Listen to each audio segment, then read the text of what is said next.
Juan Mari Irigoyenek oso modu plastikoan adierazi zuen bere herria, Altza, 70ko hamarkadan bizi izaten ari zen hondamendia. Ollarraren promesan, gogoratu, mas pisos en alza zioenean eta Altza zatarra. Elizako dorrea txiki geratu da 19 pisutaraino iristen diren etxebizitza dorreen artean. 1900ean 2000 biztanle, 2000ean 50.000, historian zehar Altzak hartu izan duen eremu osoan. Eta hala ere, auzoa besterik ez da Altza administrazioaren aldetik. Donostiako auzoa.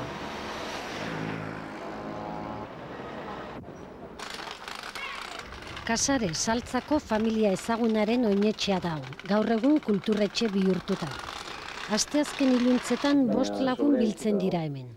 Etnografo bat, gizarte zientzietako irakasle bat, mekaniko bat, dokumentalista bat eta psikologo bat.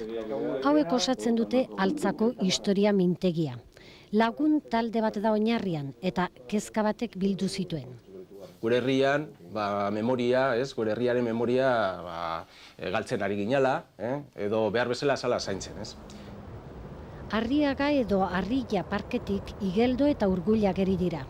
Bista ederra baina arazoak ekarri dituena. Haundiak txikia irentzi naia. Historian zehar Donostiak Altza behin eta berriz bereganatu nahi izan du. Eta azkenean gerra ondoren lortu zuen hori. Zertarako lur bat izateko edo zein gauza egiteko eta egin zuten bezala. Behetik gora, Herreratik herrikaskorantz joan da azitzen Altza.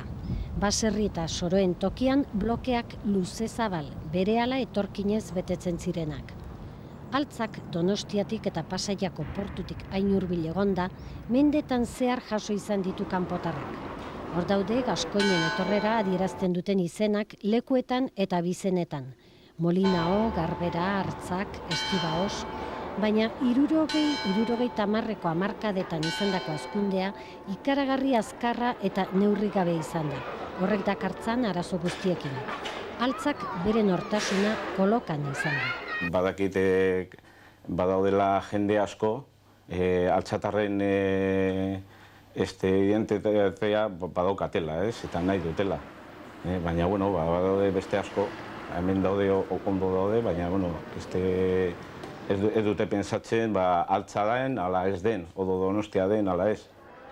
Altzako lurberdeak ez dira oraindik bukatu, eta Donostiako udalak badu eskuartean beste proiektu bat. Donostiko udaletxeak eraiki nahi ditu 3.000 etxebizitza gutxienez, edo gehiago. Orduan garbi ikusten dugu olako makroproiektuarekin Altzaren identitatea eta patrimonioa kolokan gelditzen dela ez. Altzak udal propioa beharko telukeen horretan ez dira sartzen historia mintegikoak. Badakite ordea historia ezinbesteko erreminta dutela iragana ezagutuz egungo amamitu eta etorkizuna prestatzeko. Orain eskuartean darabilten asmoa herriari buruzko dokumentazio zentru bat sortzea da, eta aurrerago baita museo bat ere.